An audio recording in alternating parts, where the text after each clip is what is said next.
When I walked into the bathroom, I noticed that someone was next to me in the stall. When I looked under, I'm not being creepy, but I could see their shoes. And they were black work shoes.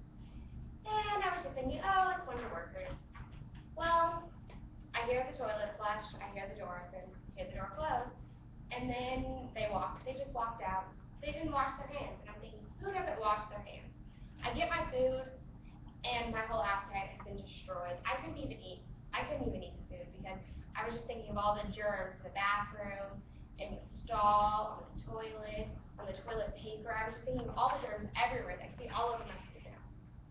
So, a little research has been done by the Kids Health Center, the Minnesota Health Department, and by the Mayo Clinic. And the research has found that 97% of females and 92% of males say that they wash their hands. But only 75% of females and 58% of males in the whole world actually wash their hands. Which is disgusting. Only 50% of children in school, in middle school, high school, and elementary school, say that they wash their hands. Only 33% of these are females, and they say that they actually use soap. And only 8% of males actually use soap.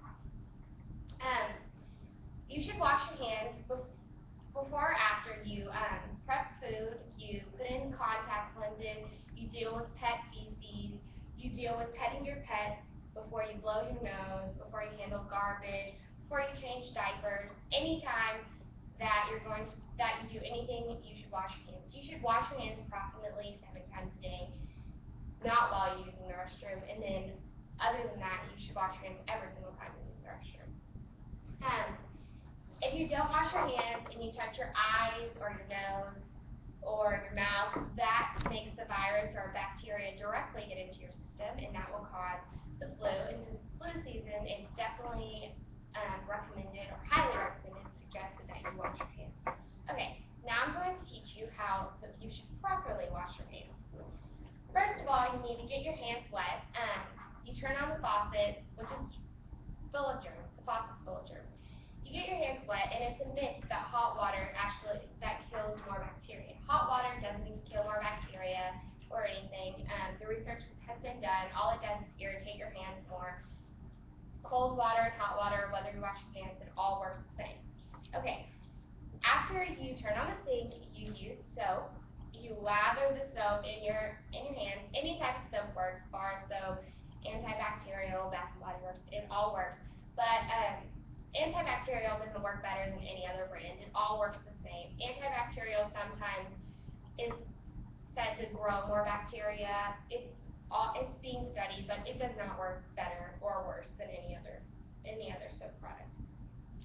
You lather your hands in the soap, and you have to get under your fingernails because a lot of bacteria is housed under your fingernails. You should lather for about 15 to 20 seconds or until you can sing the song. Happy birthday to you, happy birthday to you, happy birthday to cleanliness, happy birthday to you. That's approximately 15 to 20 seconds, and that will get your hands to a good clean level. When you're washing off your hands, some people just put soap on their hands, and as soon as they have the soap on, they run their hands into the water, and soap's gone. You need to lather without rinsing. Then afterwards, you rinse your hands and get all the water off. You use a towel to turn off the faucet, and then you dry your hands with a towel. You have to dry your hands because bacteria love water. Like hot or moist, sticky areas in between your fingers, like if you don't dry your hands, the bacteria will just grow right back there, and that's disgusting. If you can't wash your hands, then you should use some antibacterial soap and lather this in your hands. And make sure when you're washing your hands or when you're using antibacterial soap, you need to get all the way up to your elbows because all of this area is commonly used to sneeze into, to brush stuff, to touch your hair. So you need to wash all the way up to your elbows. So what we've learned is a lot of Americans, a lot of people all over the world, especially in high school, middle school, and elementary school, don't wash their hands and they don't use soap. So just remember next time to wash your hands for a long period of time. Make sure you dry them and to always